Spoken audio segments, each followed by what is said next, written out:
এবার আল্লাহ বললেন এরপর তোমার বড় দায়িত্ব দিব, তোমাকে হজ প্রোগ্রামের এমডি বানায় দিলাম, ম্যানেজিং ডাইরেক্টর অফ হজ। সুবহানাল্লাহ কইবেন না? আল্লাহ বললেন ইব্রাহিম বিশাল বড় কাফেলা বানাও, হজের আঞ্জাম দাও। সাইয়েদনা ইব্রাহিম বললেন আল্লাহ দুদুমরু প্রান্তর, জনমানব শূন্য, মানুষ নাই, পাখি নাই, কেউ নাই, কিভাবে আমি হজের আঞ্জাম দেব? আল্লাহ বললেন ইব্রাহিম হজ প্রোগ্রামের ম্যানেজারগিরি করতে চাইলে 3টা পেশা তোমাকে বেছে নিতে হবে।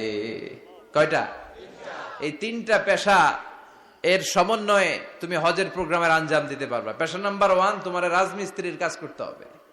পেশা নাম্বার 2 তোমার ঝাড়ুদারগিরির কাজ করতে হবে। পেশা নাম্বার 3 তোমার মুয়াজ্জিনগিরি করতে হবে। সুবহানাল্লাহ কইবেন না? وَإِذْ يَرْفَعُ إِبْرَاهِيمُ الْقَوَاعِدَ مِنَ الْبَيْتِ وَإِسْمَاعِيلُ رَبَّنَا تَقَبَّلْ مِنَّا إِنَّكَ أَنْتَ السَّمِيعُ الْعَلِيمُ। সাইয়েদনা ইব্রাহিম আর কলেজের টুকরা সন্তান ইসমাইলকে নিয়ে রাজমিস্ত্রির কাজ শুরু করে দিলেন। আল্লাহু আকবার!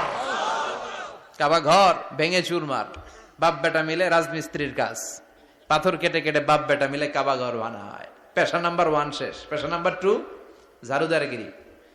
পেশা নাম্বার 2 কি?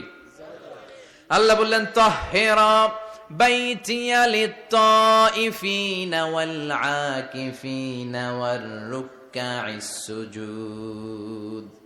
মসজিদেরি ঝাড়ু বারদার হোক আমারে হাত, শোনো আমারে মুনাজাত, শোনো শোনো ইয়া ইলাহি আমারে মুনাজাত, শোনো আমারে মুনাজাত। পড়েন আমিন।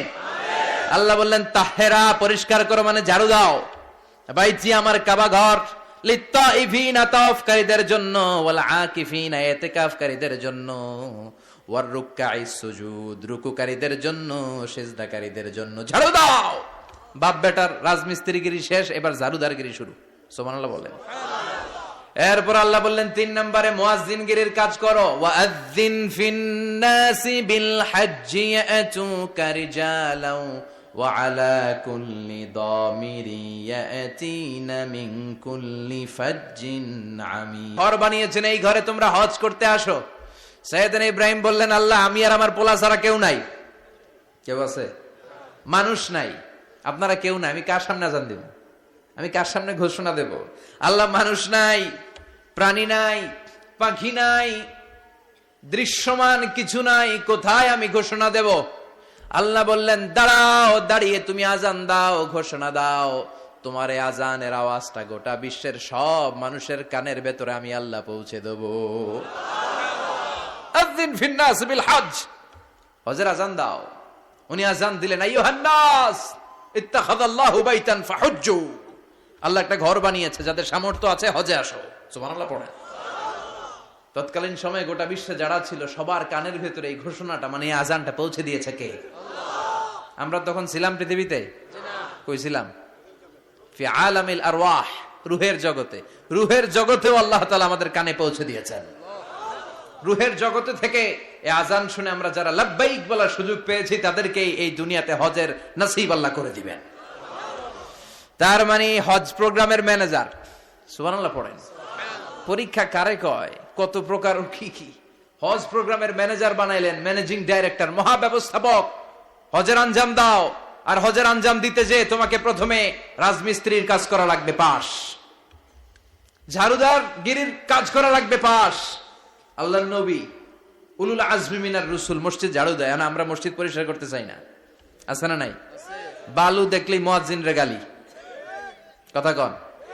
মসজিদে ময়লা দেখলেই খাদেমের 14 গোষ্ঠী উদ্ধার করে ছাড়ে, আর নিজে পশ্চিম দিকে পড়ে আসারও খায় না, আছে না নাই? মসজিদ ঝাড়ু দেয়া শুধু মুয়াজ্জিনের কাজ?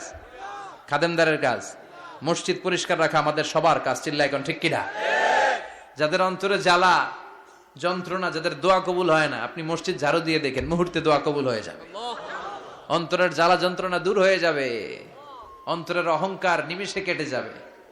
তার মানে আল্লাহ বললেন রাজমিস্ত্রি হও, সেটাও হলেন, ঝাড়ুদার হও, সেটাও হলেন, আজান দাও, সেটাও হলেন। তার মানে হজের যে পরীক্ষা নিলেন এটাতেও কথা কন, শুনতেছেন? 4টা ভয়ঙ্কর পরীক্ষা নিলেন, 4টাতে পাস। পরীক্ষা নাম্বার 5। আল্লাহ বললেন ইব্রাহিম বয়স কত? সাইয়েদনা ইব্রাহিম বললেন 80 বছর। আল্লাহ বললেন নিজ হাতে নিজের সুন্নাতে খাতনা সেরে দাও। সহিহ বুখারীর বর্ণনা, ইখতাতানা সাইয়েদনা ইব্রাহিম আলাইহিস সালাম ওহু ইবনু 80 সানা বিল কদুম। বুখারীর বর্ণনা, 80 বছর বয়সে কুঠার দিয়ে লজ্জাস্থানের সামনের চামড়াটা কেটে নিজ হাতে নিজের সুন্নাতে খাতনা সেরেছেন। এমনি এমনি আল্লাহর প্রিয় হন নাই, এমনি এমনি গোটা বিশ্বের মানুষদের লিডার হন নাই। পরীক্ষার পর পরীক্ষা দিয়ে তিনি আল্লাহর সম্মানের চেয়ারে আসীন হয়েছেন। চিল্লায় বলেন ঠিক কিনা? এজন্য আল্লাহ বললেন ওয়াইয বিতালা ইব্রাহিমা রাব্বুহু বিকালিমাতিন ফাআতাম্মাহুন্না ক্বালা ইন্নী জাঈলুকা লিন-নাসি ইমামা। ও নবী, স্মরণ করুন সেই সময়ের কথা যখন আমি আমার খলিল ইব্রাহিমকে অনেকগুলো পরীক্ষা নিয়েছিলাম, আর প্রতিটি পরীক্ষায় আমার খলিল সফলতার সাথে উত্তীর্ণ হয়েছিল। ফলাফল স্বরূপ আমি ইব্রাহিমকে জানিয়ে দিলাম, যাও ইব্রাহিম, গোটা বিশ্বের মানুষের জন্য তোমার নেতা বানাইয়া দিলাম। তিনি আমাদের নেতা, leader of the all human being on earth. পৃথিবীতে যারা আছে সবার নেতা। চিল্লায় এখন ঠিক কিনা? এত বরকতের মানুষ, এত বরকতের ফ্যামিলি, ওনার ফ্যামিলি যেখানে তাকিয়েছে ওইখানে বরকত, যেখানে পা লেগেছে ওইটা বরকত। যেই মাটিতে হাত দিয়েছে মাটিটারে সোনা বানিয়ে দিয়েছে কে? সাইয়েদনা ইব্রাহিমের পা লেগেছিল একটা পাথরে, ওই পাথরটারে মুসল্লা বানিয়ে দিল কে? ওয়াত্তাখিযু মিন মাকামি ইব্রাহিমা মুসাল্লা। আল্লাহ বললেন ইব্রাহিমের দাঁড়ানোর জায়গার পাথরটারে তোমরা মুসল্লা বানিয়ে নাও। হজ করছেন কারা কারা দেখি? অথবা উমরা? আরো বাড়ছে উমরা করতে, মাশাআল্লাহ। যাদের হাত ওঠে নাই এরাও যেন আল্লাহ অতি শীঘ্রই হজ করতে পারে, উমরা করতে পারে। আরে কি বরকতের জায়গা! আল্লাহ বারবার নসিব করো তুমি। কি বরকতের জায়গা! প্রতিদিন 120টা রহমত নাজিল হয় এই কাবা ঘরকে কেন্দ্র করে। সিত্তুন আলী তাইফিন, 60টা রহমত যারা খালি তাওয়াফ করে। এই তাওয়াফের ইবাদতটা ওই জায়গা ছাড়া পৃথিবীর কোথাও করা যায়? কথা বলেন।